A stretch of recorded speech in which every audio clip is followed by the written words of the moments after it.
මේ සුදු භූමියේ විශේෂත්වයක් තියෙනවා. මේ තමයි සුදු ගොස්තුමන්ගේ භූමදානය කරපු ස්ථානයේ මේක මේ ආකාරයට අද අපි දිව්‍යයාගේ ඔප්පු කරන්නේ එවන් වූ පූජනීය ස්ථානයක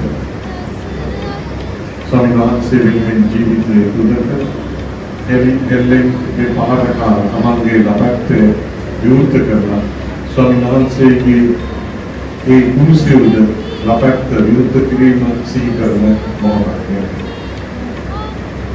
ඒ වායු යේසුස් වහන්සේගේ ලබැත්තට හෙල්ලෙන් යන සුදු තෝමස් තුමාගේ ලබැත්තට හෙල්ලෙන් යන එකම ඉරණමට අවුරුකාරයන් දෙන්නේ. නමුත් යේසුස් වහන්සේ අප වෙනුවෙන් ජීවිතය දුන්නා. කුරුසිය මුදුනේ රුධිරේ ආචාර්ය පිටුලා. උන්වහන්සේගේ සුදුනේ රුධිරේ පමණයි. අවසාන දිනක දක්වාම අදවතේ තෝමස් කුමාරෝ තමන්ගේ රුධිරේ සිදුවේ. එවන් වාසනාවක් පුදුබිමට එවන් වාසනාවක් අල්තාරයක ඉඳන් මේ දිව්‍යයන්ගේ අපි උපු කරන්නේ.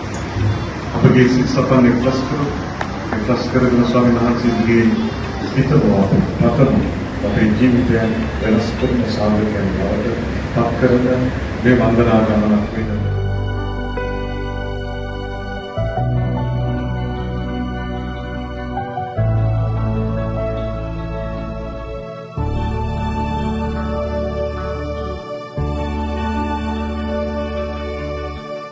හැමදාමත් නුඹ මා සමග අත්හැරදානෑ කිසිදාක කඳුළු පිලේ